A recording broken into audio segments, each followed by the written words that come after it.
Borthakur IAS Academy প্রস্তুতি আর অধ্যয়নৰ নিৰ্ভৰযোগ্য ঠিকনা Borthakur IAS Academy. Hello everyone, welcome to the Hindu analysis for 9th June 2021. Let us begin with the first article today. Center plans fresh orders for 44 crore COVID-19 vaccine doses. So since with the yesterday's announcement of centralization of vaccine process by the central government, meaning the central government has decided that they are going to revert their decentralization policy on the vaccine distribution and vaccine procurement from states back to the central government. With that, it is becoming evident that we are going to get back on track in terms that with many companies denying to negotiate or engage in negotiations with state governments, it has become very difficult for state governments to acquire or procure large quantities of vaccine. So with the now central government coming out and saying that we are going to procure vaccines and distribute them to the states for free with a 25% share for private hospitals, there is a greater hope that vaccine manufacturers are going to speed up their negotiations with central government. In a bid to boost our vaccination drive, the central government chose to place a fresh order for 44 crore vaccine doses of both Covishield and Covaxin, which will be available from August to December of this year.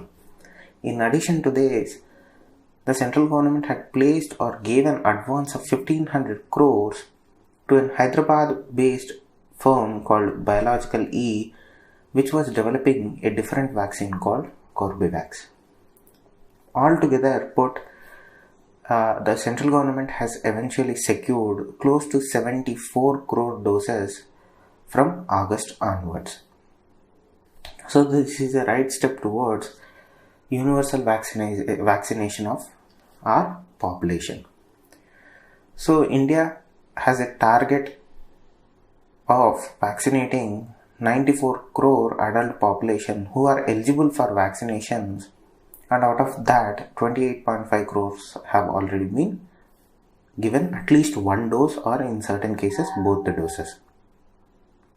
Now, in a first time, as I discussed earlier, it has released around 30% as advance to these manufacturers, and 74 crore doses are to be expected by the beginning of August till December, giving a boost to our vaccination drive. Central government is hopeful that by this time, various US manufacturers would also have finalized their negotiations and agreements with the Indian government, and we will be also having a supply from that. This is not including the AstraZeneca vaccines that US has promised to India through COVAX initiative. These are Indian government acquiring from private companies at price. So this is a boost to the Indian vaccination drive, and if this pace continues and our vaccination drive ramps up to a great percentage, it is possible that at least 60% of the population might be vaccinated by the end of this year. Moving on to the next article, an administrative officer in Arunachal Pradesh has scaled up vaccination among those above 45 years of age with a free rice offer. So in this particular instance, free rice offers boost vaccination drive. So in a carrot and stick kind of a situation, the officer in this particular instance used a carrot instead of a stick, and with his innovative initiative, he helped or increase the percentage of people vaccinated above 45 years of age. With this innovative idea, particularly in this region in the Arunachal Pradesh, where there were high percentage of vaccine hesitancy, he ensured that people who are vulnerable and who are eligible for free vaccination got vaccinated and inoculated. So India is a diverse country. each region, each district, each village has unique problems, unique circumstances, unique cultural nuances. So we don't need an universal policy for entirety of India. We need ideas that can be implemented, molded, changed according to the terrain that we are operating in, according to the culture we are operating in. And this is the best case example where the officer in charge noticed what was the issue there, what would be the potential solution for the issue that they are facing, that is people hesitant to get vaccinated. And by trial and error method and getting upon an idea and acting upon the idea, he ensured that people were taking jab. And the idea of giving 20 kg of free rice to each person aged 45 who came forward to get vaccinated did indeed worked, though in low numbers, but nonetheless it has worked, and it has ensured that at least 50 people are protected from the pandemic. So I thought that was an interesting initiative, an interesting article. Moving on to the next article, bring genome sequencing into the pandemic fight. So one of the things that we have been hearing since the beginning of pandemic was the concept or the idea of genome sequencing.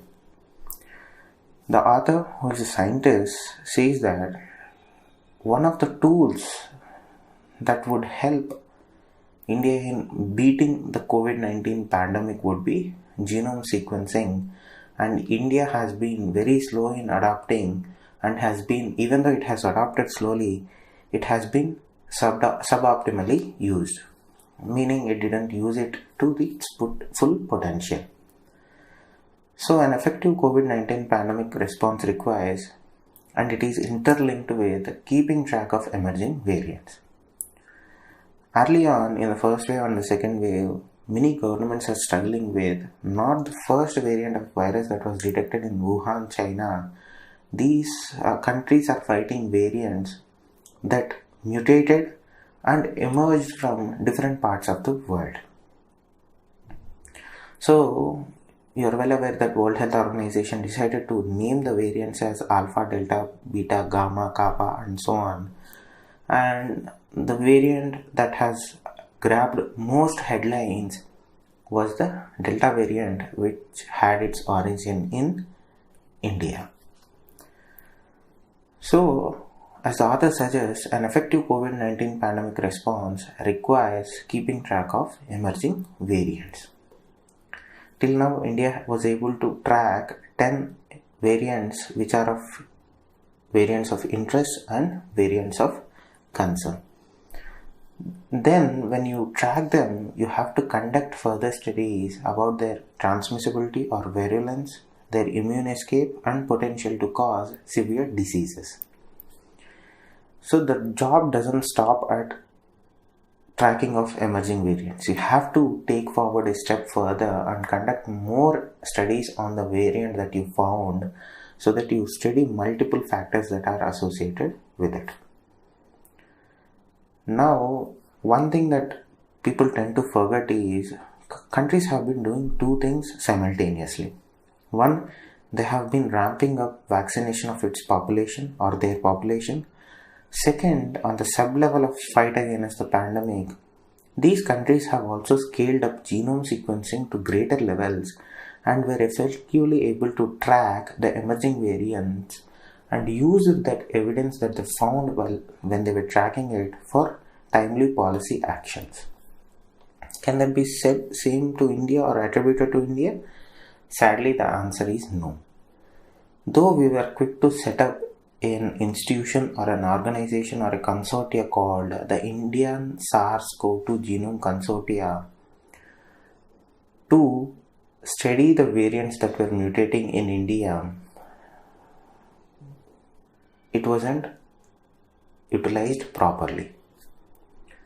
The problem was that the challenge of insufficient genome sequencing has been further compounded by the speed at which the data was being shared. During a particular time in the first wave and the second wave, various scientific community groups, like groups of scientists, have accused the government of India of not framing their policies on data that was presented to them, because they saw a clear delay of scientists forwarding or giving data to central government, the central government sitting on that data for few days, or the state government sitting on that data for few days and then reacting accordingly. So there is a time delay of 2 weeks or 3 weeks, which led to the data that the scientists gave or forwarded to government being out of date, because the pandemic is ever changing and the variants are ever elusive. So time is of the most importance here. So though we had the consortia, we weren't able to use every aspect of it, or we weren't able to utilize the entire resources that were coming out of this sequencing consortia that India constituted. So amidst all this, findings of the Council of Scientific and Industrial Research, Institute of Genomics, and other such institutions which were tracking variants of SARS-CoV-2 in particularly Delhi instance, were the first to identify the Delta variant. Because when they were tracking various strains of virus and they were conducting genome sequencing of these particular variants, this group of institutions did a detailed study of SARS-CoV-2 genomic sequence, and they had the ample data to give a very insightful understanding as to how the Delta variant is behaving and what would be the impact of the Delta variants. Our scientific knowledge and understanding about the emerging strains is going to be the key to deploy public health interventions to fight the pandemic. By this point of time, we have to understand data has been the primary force behind various countries being able to defeat both the first wave and the second wave of COVID-19. Though these institutions did a detailed study on Delta variants coming out of Delhi or in Delhi area particularly, we weren't able to utilize these scientific suggestions given to us by these scientists. Now you have to understand that with the emerging variants, early evidence of higher transmissibility, immune escape and breakthrough infections. Immune escape is nothing but vaccines being ineffective to the variant, that is emerging variant. Let us say when Delta variant was being first reported in India and England, there was a lot of fear and skepticism, and data was coming out indicating that vaccines that were developed in UK and India, both AstraZeneca's vaccine and Bharat Biotech Covaxin, were ineffective towards the Delta variant. But later on, subsequent studies indicated that that's not the case, and indeed both AstraZeneca and Covaxin were effective against the Delta variants. That is what immune escape means. They are escaping the immunity that is given by vaccines or any other means of treatment. Breakthrough infections are the black fungus infection, white fungus infection, particularly in the case of diabetes patients and TB patients. And the black fungus infection has been declared an endemic. These are the breakthrough infections that are caused by Delta variants particularly. So when emerging variants are coming out and there is a lot of mutation in the virus itself, when studies are conducted, they give a lot of evidence as to what is the transmissibility rate and what is the virulence of the variant. Will the variant escape whatever the vaccines that we have or the immune systems that we have developed so far? What are the side effects and breakthrough infections that are going to be seen, that are going to be experienced by people infected by this particular variant? Means that we have to rethink and continuously re-strategize the pandemic response by every country. And it has to be said that various Western countries have been successfully able to use data to make informed policy decisions. This is where the convergence of scientific research and policy making comes into focus. The scientific research would give us enough data so that our policy makers can make an informed policy decisions. These are the tools, at least this is one step where the Indian policy makers should consider as an urgent requirement. This is where they have to shed their age-old policy making standard procedures and try to adapt to ever-changing dynamics of the pandemic that we are facing right now. Now, what are the steps that Indian government can take to address this issue that we are going through right now? First, India has to scale up its genome sequencing across all states. It has to put a lot of resources, it has to pump in a lot of money into it, because the time that we have wasted till now is not going to be recovered until and unless we scale up in a drastic and dramatic way. Second, the government needs to invest and support more scientific and operational research on vaccine effectiveness. So this is not going to be a one-off thing. The government must invest and need to place certain policy reforms, structures, and so on and so forth in permanent position. Like, it's not going to be a temporary solution or a stopgap arrangement to this pandemic. The government needs to invest heavily on our scientific institutions. More scientific research has to be funded by the government, not by the private entities. They do it anyway for profits. But when you are talking about public good and staying ahead of the curve, the government must come forward willingly and generously to invest more into scientific research surrounding viruses and vaccinations. When we were talking in the earlier classes, I explicitly or implicitly told you that this was the first time in Indian history that the government of India decided to give advance to vaccine manufacturers. So this is not should be the first and one and only case to be done in the pandemic. It has to become a procedure where the government of India funds research out of their treasury, not waiting for private entities to come into India and invest into these critical and infrastructure of national importance. And the third, there are early indicators of immune response and reduced vaccine effectiveness against the Delta variant, especially after one shot. And these are the questions which experts need to deliberate and come up with answers with.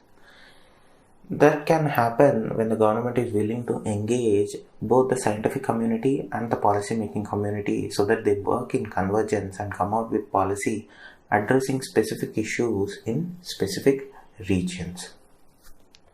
Now, the data from genome sequencing has been both policy and operational implications, meaning it will help the state and district officials to engage with the virus in a more informed manner, to increase their or sharpen their engagement with the virus.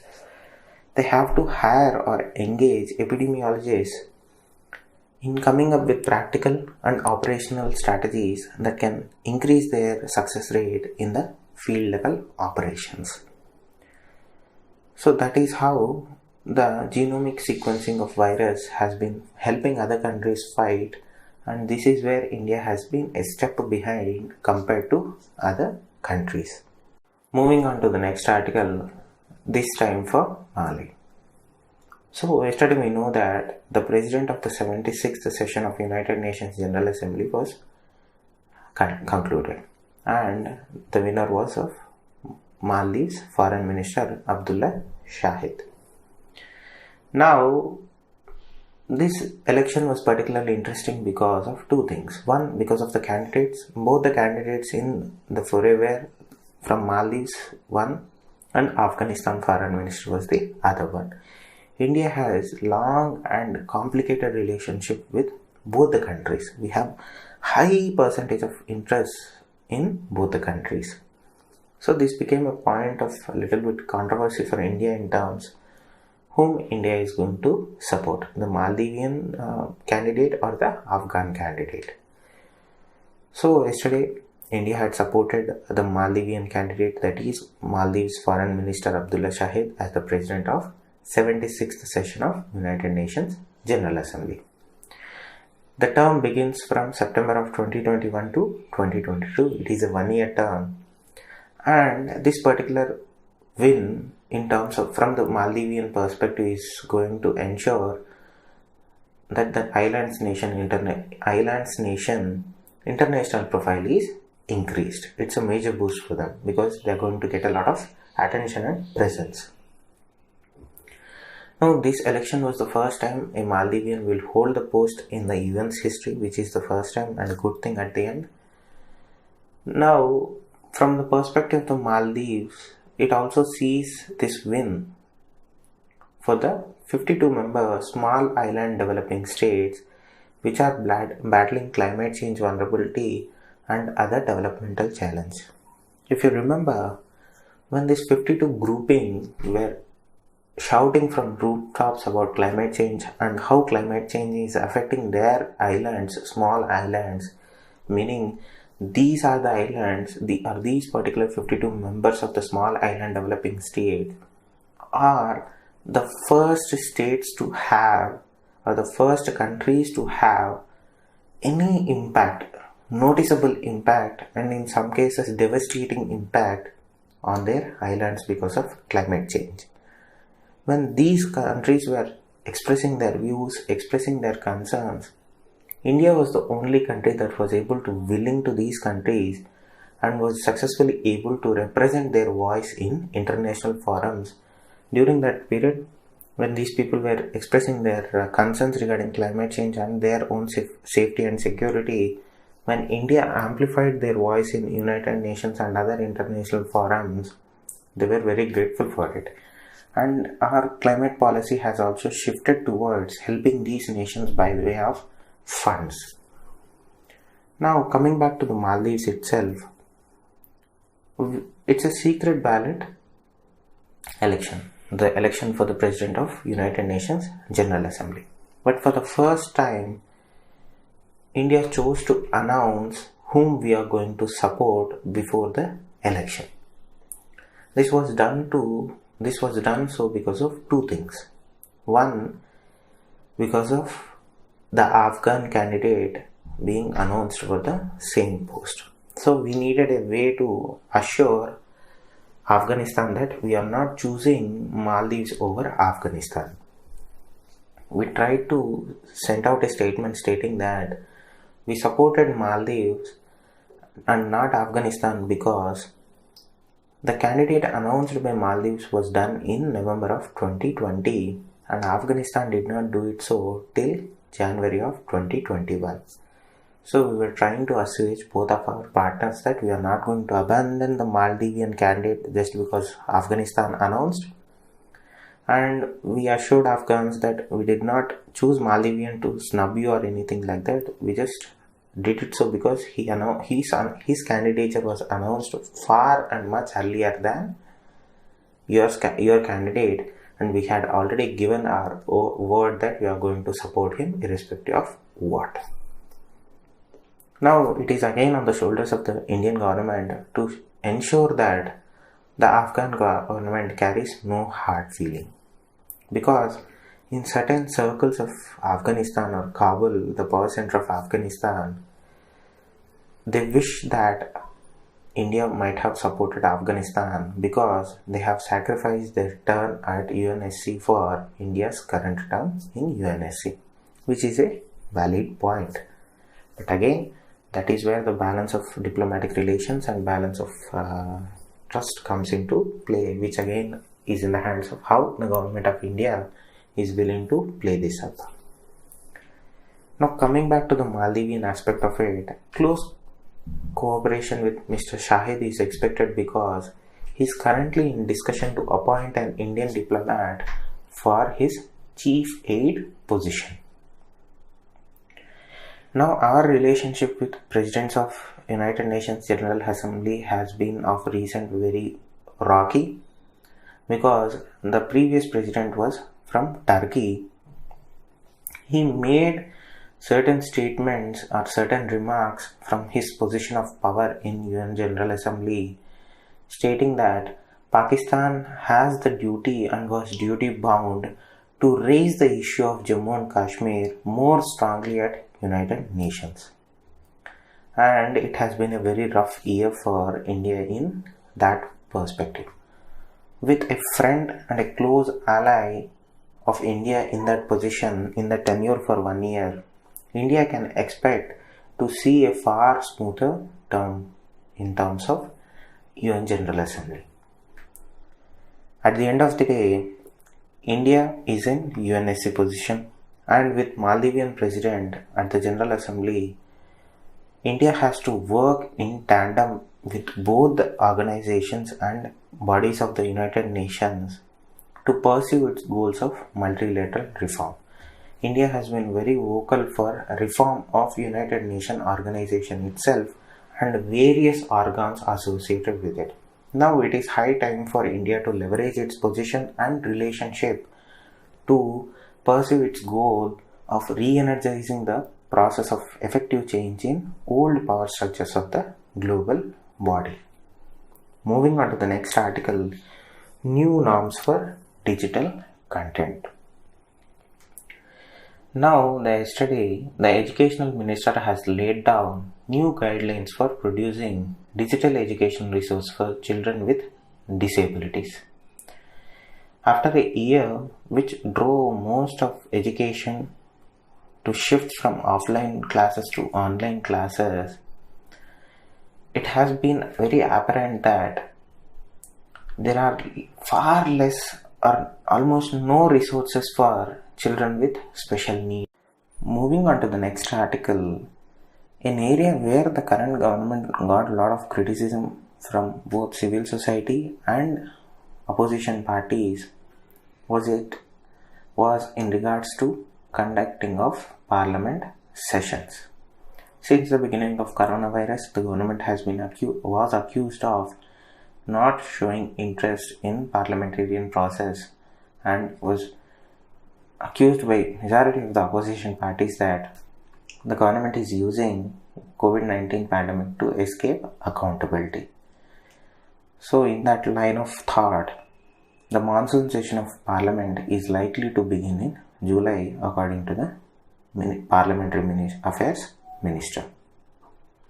Now, the session will be held in the second or third week of July as per norms, and we know that the last session of the parliament was ended Sunday on March 25th, and the next session has to be held within 6 months, and that period is going to expire on September 14th. As I said earlier, 3 sessions have been curtailed since the pandemic began, and even the budget session was also a short one because of COVID-19 pandemic. Now, majority of the parliamentarians who are prone to health conditions in the first place have received at least 1 dose of vaccine, and they are hopeful that by conducting monsoon session of the parliament, certain bills will be passed and certain new oath-taking ceremonies be taken place now. Now, as far as the protocols concerned, the same protocols that were employed in the past 2 sessions are going to be continued, and the same timetable or the schedule for the parliamentary session is also going to be implemented. But nonetheless, the monsoon session of parliament beginning is a good sign in terms of our parliamentarians or our representatives discussing policy or debating on policy again. Moving on to the next article, government caps prices of COVID-19 vaccines at private hospitals. Now, the central government has capped the prices at which vaccines will be sold at private hospitals with a ceiling of 150 rupees, and that hospitals can charge per dose as service charge a GST of 5%, meaning the maximum price chargeable for Covishield is 780 rupees and for Covaxin is 1410 rupees, and for Sputnik 5 it is 1145 rupees, and the private hospitals cannot charge more than what it is being stipulated here. And one of my friend's parents were vaccinated at a private facility. They were charged the government price. The hospital did not charge the GST. They just charged the base price of the MRP of the vaccine itself. They chose to forego the GST that was applicable on the vaccine. They simply took 100 rupees for the hospital charge and they simply charged for the vaccine itself. So certain hospitals are following the protocols or the guidelines given by the central government. There are certain hospitals that are known to both the government and they are acting upon it who are not following the guidelines given to it in terms of price caps. But nonetheless, the government has came out with an again new guideline indicating that the ceiling of rupees 150 for hospitals charge or the service charge as they put it, and a GST of 5%, and the base prices for Covishield is 780, Covaxin is 1410, and Sputnik is 1145 rupees.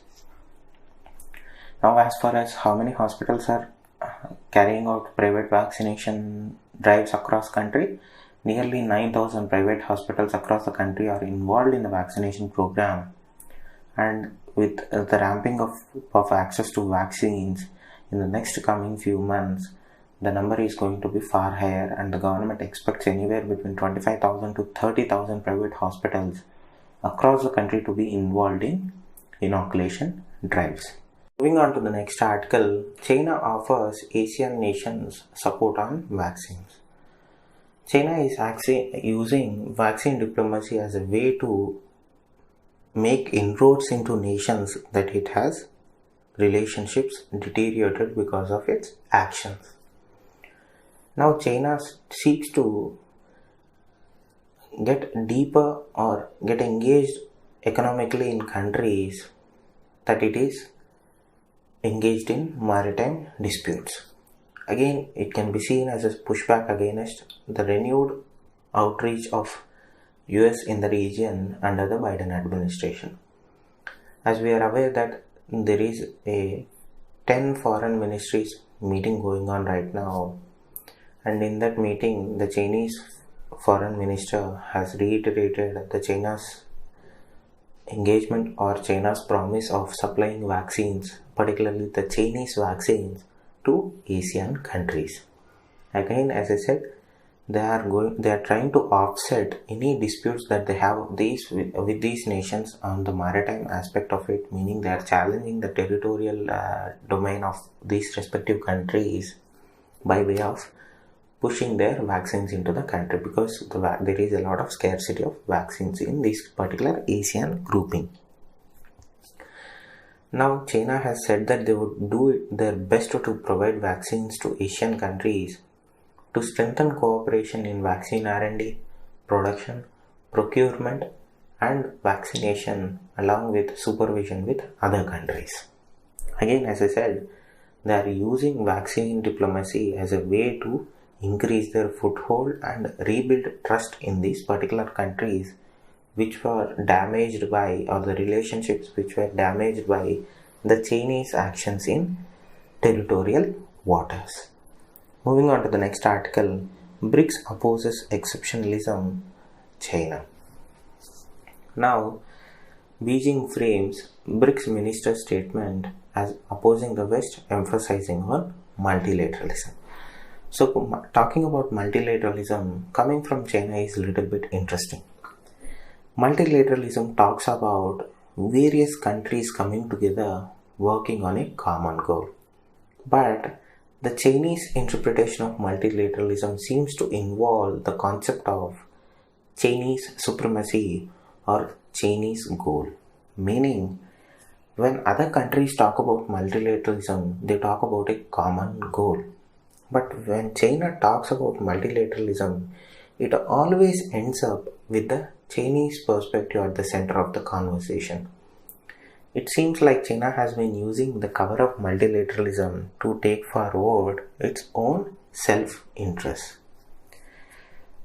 With Quad engagements in full force, both in diplomatic and military ecosystems, the Quad grouping has become a concern or a cause of concern for Beijing. You have to take Quad in two perspectives. One, if Quad grouping is successful, it can be only successful when all the parties involved in the grouping work together and come out with a structured and a strategized plan to counter China. Though the Quad grouping denies that they are against any specific power in the region, everybody knows that Quad grouping is a counter to China. They want Quad to become a nudge against the Chinese exceptionalism and expansionism. Now, currently, the BRICS Foreign Minister Group meeting is being hosted by China. During that meeting, China is pushing for a statement or a common statement from this grouping, joint statement that vehemently opposes the exceptionalism, particularly the Quad grouping, and talks about South Asian countries or BRIC countries sticking together against the Western influences. That is why they are saying that though they are vehemently opposing the Quad grouping as a nudge against the regional sovereignty of China and other Asian countries, they talk about the difference between multilateralism and exceptionalism.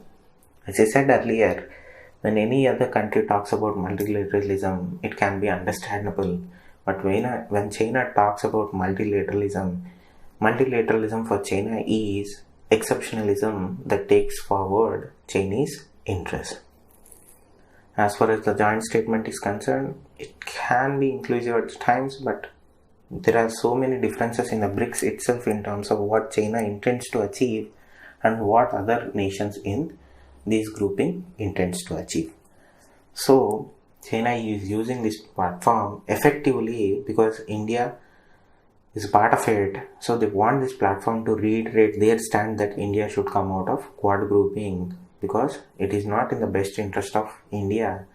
Subliminally saying that India cannot be in Quad grouping, because they are again threatening that or accusing US of using India against South Asian regions, meaning they are using India, US is using India as a nudge between Chinese expansionism. Moving on to the next article, World Bank sees India growing by 8.3%. Now this particular forecast from the leading lender of the world or the World Bank itself is a positive sign in terms that many of the investment firms and investment funds now, because of Saudi Arabia money, they look at what the World Bank is saying about a particular country in terms of investing their money into those countries. Now, according to World Bank, India's economy is expected to grow by 8.3% in the fiscal year between April 2021. That began in April 2021, and in its June 2021 Global Economic Prospects released on Tuesday, the forecast indicates that India economy is expected to grow by 8.3%. And at the same report itself, it has pegged the global growth rate at 5.6%. Though it is saying that economy might grow by 8.3%, there are certain caveats involved in it, because there has been an enormous damage caused to the economies of global economy and country's economy because of the second wave of COVID-19. Now, though they are raising the projection, the bank said that the world economy is still facing a lot of recession, but the percentage that they are seeing is the fastest post-recession growth in 80 years. As far as the collapse and recovery is concerned, economic activity in India will follow a similar but less pronounced collapse and recovery trend that we saw in the first wave. But remember, the first wave was largely non-impacting on terms of population health, but the productivity took a hit. But in the second wave, though the productivity was respectable, it took a hit on human lives. Despite whatever the sentiments here are, it is undeniable to understand that the recovery is going to be abysmally slow, and the low levels of consumer confidence induced by the lack of economic activity and lack of income has certainly put a dent into our recovery plans. So, at the end of the day, World Bank does see India's economy growing by 8.3%. Thank you. Stay safe. Namaste. Borthakur IAS Academy. প্রস্তুতি আৰু অধ্যয়নৰ নিৰ্ভৰযোগ্য ঠিকনা। Borthakur IAS Academy.